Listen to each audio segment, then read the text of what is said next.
It was a warm Arkham night. The gentle wind brought the smell of salt and fish off the ocean. A breeze like that would drive some men crazy, especially when it was wet. At just about knockoff time, a soft rain started. I knew that meant trouble. Rogue Investigations, Detective Rogue speaking. Please, I desperately need your help. It's my husband. Now, hold on, doll. My fee is... Money's no object. It's my husband, you see. Can you come by the house tonight? A money's no object call. Drinks could wait. Sure, Mrs. Gilman. 10 minutes later, I pulled into the driveway, the Gilman house. More of a castle was an old money affair a few miles into the hills, very private. A butler led me to the drawing room where I was, quote, anxiously awaited. And there she was, the owner of that voice. Mrs. Gilman stubbed out a cigarette and rose to greet me. She had a body that could stop traffic, and a face that looked like it already had. Mrs. Gilman? I'm so relieved you could come on such short notice. See, it's my... Husband, yeah, you said. Disappeared. Ran off with another woman? Oh, no, not that. It's much worse. Worse? He's come back. She started to cry, an ugly cry. Then she told me the whole sordid story. 3 days ago, my husband was murdered. He was shot 4 times in his study. I found the body. You called the police? Of course. But by the time they arrived, he was gone. Gone? Yes, just gone. The study was still covered in blood. The police said it looked like someone cut themselves shaving. They said he'd probably just been dazed and wandered away. So they were right.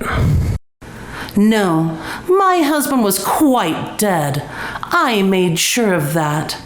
I mean, I checked before I called the police. Then? About 2 hours ago, I heard noises coming from the study. I peeked in and... Your husband? Yes, in the same bloody clothes. He didn't see me. He seemed preoccupied. Wait, he's alive? Whatever he is, alive isn't what I would call it. Is that him? Yes! I told Mrs. Gilman to sit tight and pulled out my revolver. I followed the occasional bangs all the way to the study. Slowly, I pushed the door open. Mr. Gilman was rifling through books. He read a bit, grunted, threw the book into a small pile, then lumbered over to a bookcase to grab another. It was very strange behavior for a dead man. A few holes in his chest and a gory head wound made that much obvious. Looks like you did make sure, I mumbled to myself. Then I slammed the door open. Okay, Gilman, I don't know what you're playing at, but it's time. He growled and threw a book. It hit me square in the face. I stumbled, pelted with another. My head rang, and I thought beaten to death with books wasn't a good fit for my headline. I raised the revolver. I took the shot, heard the bullet hit, and Gilman yelped in surprise. A second later, the sound of shattering glass and growls as he escaped into the night. I grabbed one of the books that hit me.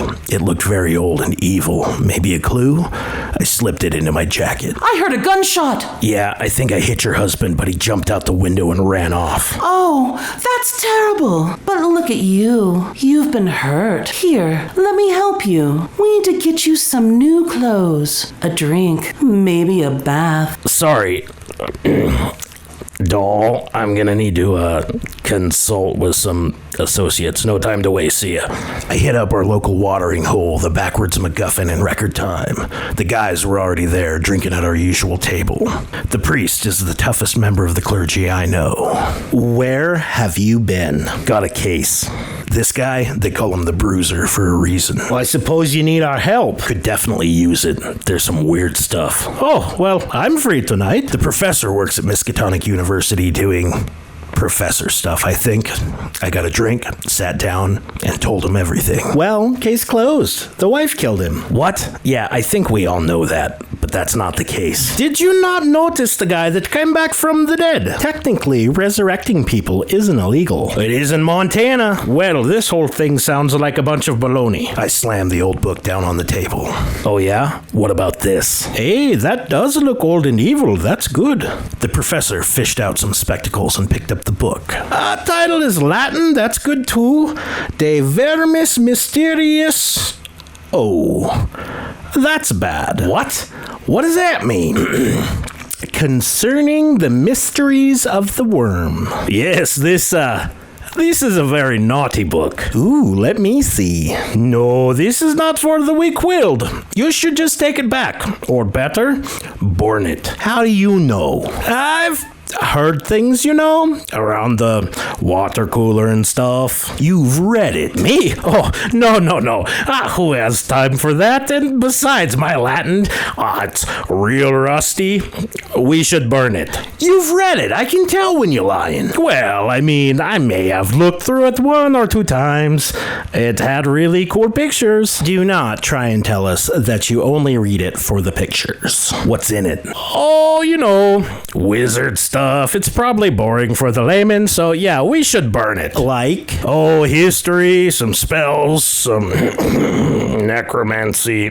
There it is. So someone could have used this to raise Gilman from the dead? Maybe, but not alone. That's some pretty powerful magic.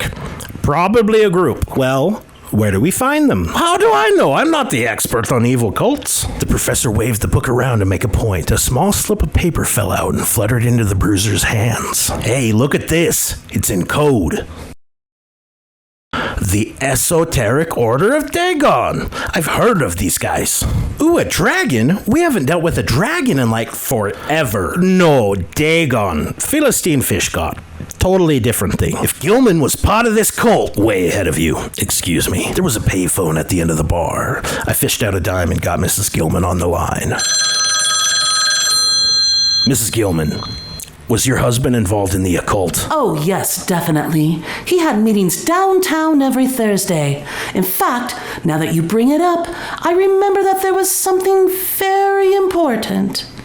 Oh, I guess it would be tonight. Okay, Mrs. Gilman, I have an idea where your husband ran off to. I can get him back to you very soon. Oh, I don't want him back.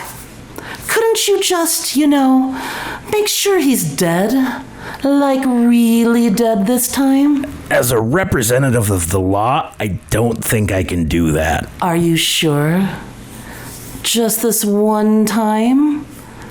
I could make it worth your while. I'll see what I can do, Mrs. Gilman. Oh, I'm sure you will. We piled into my car and raced downtown. We had an address, but no idea what we were walking into. Oh, it's probably some really disgusting orgy with a tree or something. Consorting with the devil. It has to be. Deals and flying and toads all over the place. Whatever it is, there's probably a sacrifice. Oh yeah, definitely. Absolutely. We pulled up to the address. A totally normal downtown building. The lights were on and several nice cars were parked outside. The sound of tasteful music and laughter could be faintly heard. I did not expect that. We watched as a few people parked and walked up to the front door. They were greeted and let in. I bet we could just talk our way in. We've done it before. What? No way. Anyone got a better idea? No one did. We walked casually up to the front door. The bruiser used a devil head knocker and rapped on the door. The door opened with a creak. Yeah, we're here for the ritual. The doorman's eyes narrowed. I don't recognize you. And now we return to The Last Call of Cthulhu. Sponsored by Castle Bravo Games. We're from Kingsport. The Kingsport chapter, yeah. Just in town for the night, and we heard there was a big to-do. Oh, why didn't you say so? Come on in. I couldn't believe that worked. The doorman had ushered us into an entryway. We could hear the party deeper in the building. Cloakroom is down the hall to left. Did you bring robes? At the cleaners. Yeah, didn't expect to need them, and they were getting a little ripe from all the ritualizing. You know how it is. Go to right, there's some robes. You might find some that fit. Cthulhu Fathagan. Cthulhu To you too, good sir. We made our way as casually as we could down the hall, taking a right and ending up in a room with several long red robes hanging on hooks. We each chose one that roughly fit. These guys are dumb. This is gonna be easy. Don't get cocky. Yeah, I've heard of these Dagon guys. They're kinda scary. Dressed in our new blood red robes, we headed out to try and slip into the party and find Gilman. I didn't think the doorman would be waiting for us. Where are your masks? You have masks? Well, Hey, I'm starting to think you guys are... Get him! We rushed the doorman and pushed him into the cloakroom. The bruiser gagged him before he could call out. In seconds, he was tied to a chair. After a few minutes, it seemed like everyone had calmed down. Okay, I'm gonna take the gag out and we're gonna talk. But if you try to yell for help, we're gonna have a very uncomfortable conversation. Dig? The bruiser took out the gag, and to his credit, the doorman didn't immediately yell. I wish all bad guys could be this reasonable. Good. Now you ready to answer some questions? The Last Call of Cthulhu, brought to you by 3 idiots in a trench coat. So Gilman is the leader of this cult. How did he come back from the dead? Just something he does every 50 years. What? Yeah, he made some deal or something a few centuries ago. I told you, deals. Wait, centuries?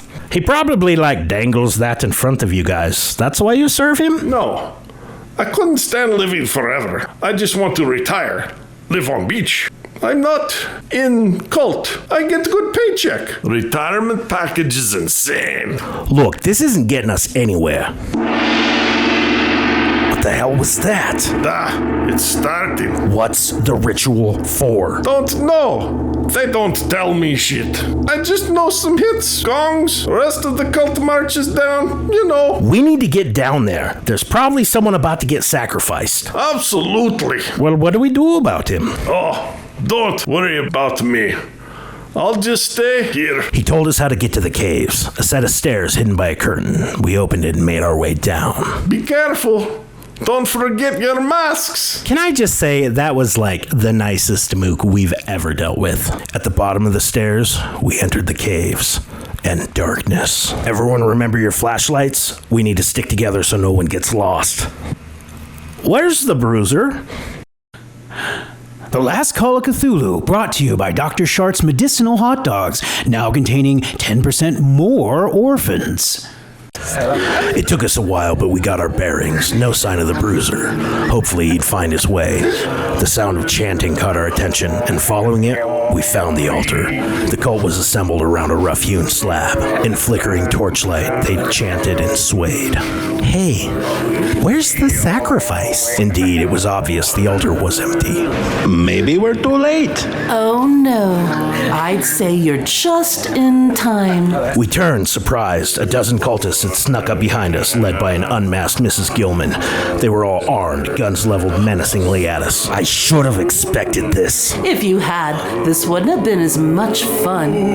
Now get over to the altar, all of you. Oh no, is this one of those, the sacrifice has to come willingly things? Shut up. They marched us over to the altar. Mrs. Gilman took to a raised platform with another cultist who then removed his mask. The head wound had definitely shrunk, but it still bled. Is that Mr. Gilman? Yeah, looks like they had this whole thing planned out. I said, shut up. Oh, stuff it. He whacked me pretty hard. I could taste blood. Mrs. Gilman cleared her throat, and the chanting stopped. We are gathered here tonight to fulfill the promise made centuries ago. With the blood of these unbelievers, we shall free our Lord and bring an end to this wretched world. The time draws near. The stars are right. Tie them to the altar. Mrs. Gilman picked up a big, elaborate knife and made her way over. I guess this was it. Ja, Cthulhu Vertagen. Gesundheit. Something hit the knife. It flew out of Mrs. Gilman's hands and landed in the darkness. All right, evildoers. Next one that moves gets it right between the eyes. Don't listen. Get him. And now we return to The Last Call of Cthulhu. Sponsored by Castle Bravo Games. The The fight was epic. I wriggled my way out of the ropes and helped the others. The bruiser put down quite a few cultists before we could join in. Before long, the altar was covered in blood. I'm not sure if that's a good thing. Yeah, that kind of seems like the opposite of what we were trying to do. Mr. Gilman had been driven off into the caves. Mrs. Gilman had been wounded and sat back propped against the altar. Your plans failed, Mrs. Gilman. I'm still gonna need that retainer, though. Fools! The ritual has only just begun. Uh-oh. Not good. The remaining cultists dropped to their knees and began chanting Cthulhu, Cthulhu. Gesundheit. Should we, leave? Leaving won't save you.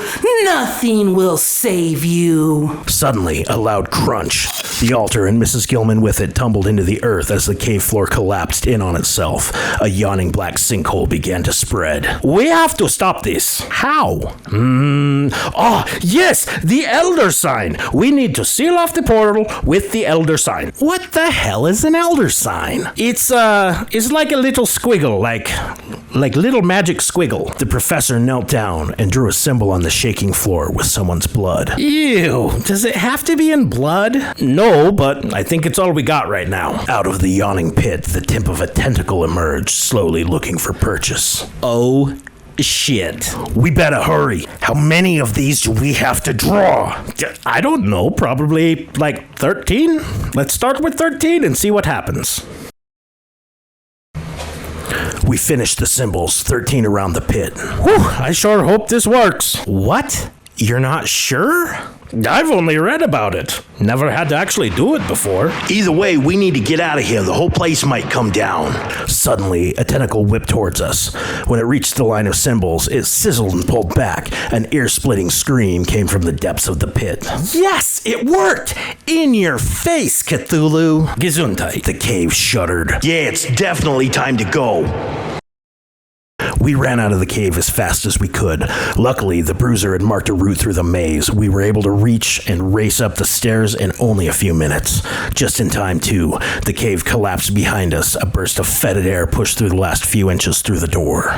Now that was a close shave. The building shook and groaned. I don't think we're out of the frying pan yet. More running. For the front door this time. The building lurched. Plaster cracked and wood splintered around us. We dived through the front door and ran towards my car.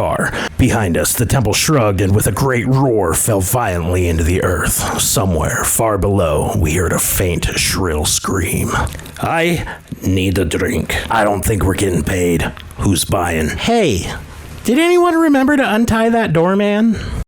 Thus ends the last call of Cthulhu.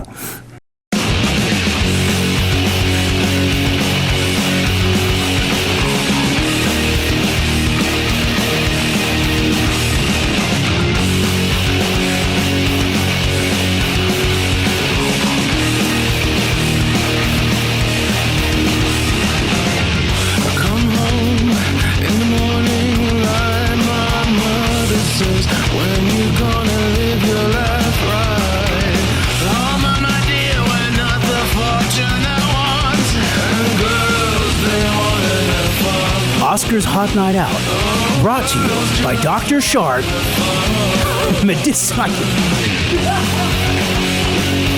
Okay, one more time. Last Call of Cthulhu, brought to you by Dr. Sharp. Rowdy Bottom's Erotic Yoga Hour has been brought to you by... I forgot. The drink for when you don't want to drink, but have to. Howdy's Helper. Just poke a hole in it, brown, and enjoy. A bunch of creepy garden gnomes. This time, they won't poop. Cookies!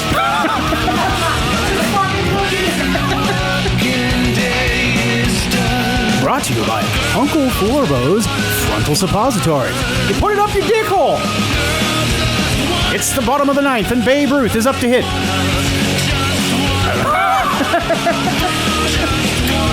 Muhammad Ali ducks, weaves, he's floating like a butterfly, and he has just soiled his trousers. Oh, the humanity! We'll fight on the beaches. We'll fight in the churches. We'll fight in the bedrooms. will just pretty much fight anywhere.